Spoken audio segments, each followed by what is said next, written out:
mean, you know, like you have this clown, Marco Rubio. I've been so nice to him. Donald Trump and Hillary Clinton dominates, and Marco Rubio bows out on Mini Tuesday. And while today my campaign is suspended,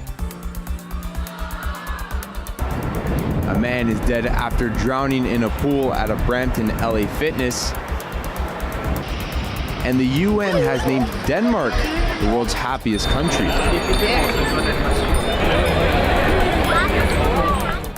Hi, and welcome to Humber News. I'm Aaron D'Andrea, coming to you from our newsroom here at Humber College North Campus.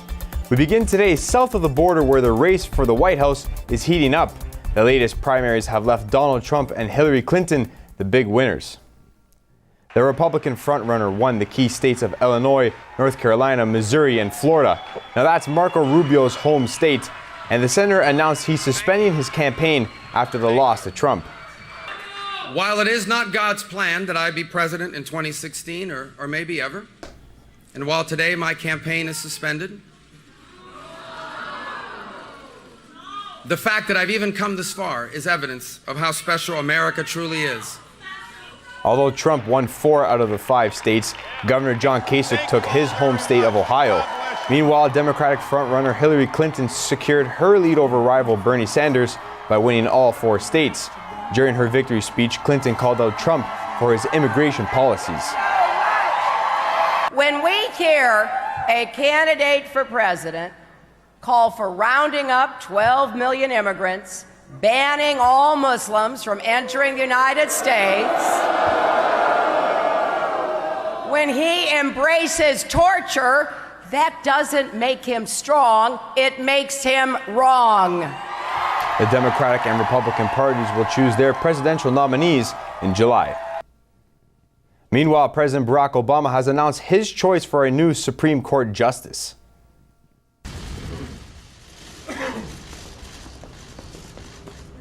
Good morning. Everybody, please have a seat. Today I am nominating Chief Judge Merrick Brian Garland to join the Supreme Court. Obama spoke to the media about the vacant seat in the Supreme Court this morning at the White House. He has nominated Judge Merrick Garland for the seat. This is the greatest honor of my life. Garland was the chief judge of the Washington Appeals Court and a former prosecutor. Parents taught me. Prime Minister Justin Trudeau is in New York today in an effort to get Canada back on the UN Security Council. Canada will campaign for a seat on the council beginning in 2021 against Ireland, Norway, and San Marino. Canada is ready once again to take a seat at the UN Security Council. Our last term concluded a decade and a half ago in 2000. With a renewed commitment to international peace and security, now is the time for our return. Canada previously served 6 terms on the 15-member council, but lost a seat to Portugal in 2010. Trudeau is set to meet with UN Secretary General Ban Ki-moon on Wednesday. In international news, Russia has begun its plan to withdraw its troops from Syria.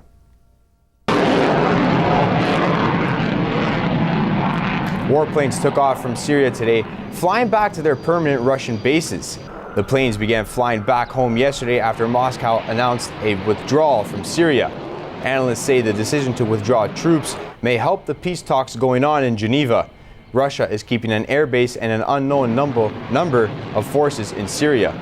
The civil war in Syria has been going on for 5 years. Pope Francis is urging nations to open their doors to migrants. The Pope was speaking in Vatican City, where he appealed to nations to accept migrants waiting at closed European borders. He says the people living in the cold and rain are being made to feel like exiles abandoned by God. The Pope also praised nations who have taken in refugees. More than 1 million migrants fled to Europe in 2015. Peel Region Police are investigating a drowning last night at an LA fitness facility in Brampton. Humber News reporter Veronica Appia has the story. A 29-year-old man has drowned in the pool of an LA Fitness in Brampton. The tragic incident occurred around 10 p.m. on Tuesday. Though there was no lifeguard patrolling the 4-foot pool at the time of the drowning, there is a sign in the pool area that says "Swim at your own risk." Despite the devastating incident, the gym has reopened to the public. LA Fitness has many locations across North America. This one in particular is at Beauvais Drive and Airport Road in Brampton. And though the pool is closed today, business is going on as usual. An autopsy is expected to take place today, but police do not believe the death is suspicious. Veronica Appia, Humber News. Loblaws is giving French's ketchup a second chance.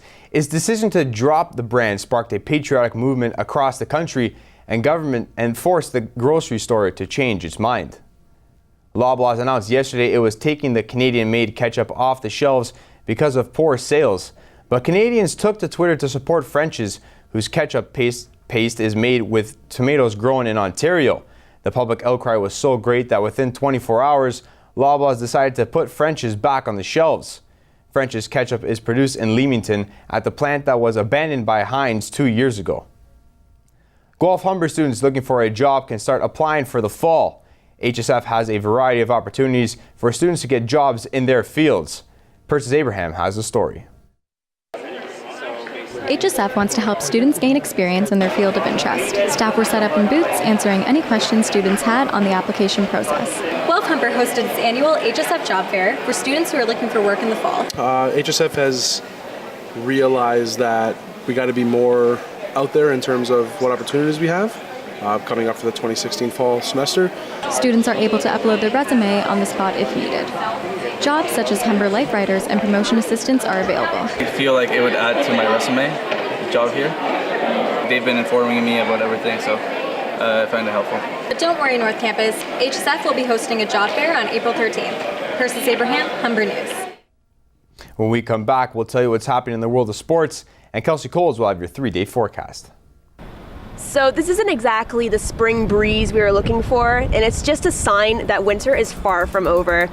Although today we'll see a high of 12 and a high of 9 on Thursday, Friday we can expect a low of -9. I'll have your full 3-day forecast after the break. Thanks, Kelsey. The United Nations has released its annual list of the happiest places on Earth, and out of 157 countries, Denmark comes out on top. The list was based on 6 areas, including absence of corruption, perceived freedoms, and generosity. Denmark stole the show, followed by Switzerland and Iceland. Canada comes in 6th, and the US at 13th. The list also comes with a message for the United States that chasing money does not bring happiness. It's a message to rich countries also, like the United States, that have a kind of pure money mentality and have let the social fabric fall apart. Some of the least happiest places in the world are Afghanistan, Togo, and Syria, with Burundi coming in last place. And finally, America's national bird doesn't seem fazed by the UN's ranking of the US.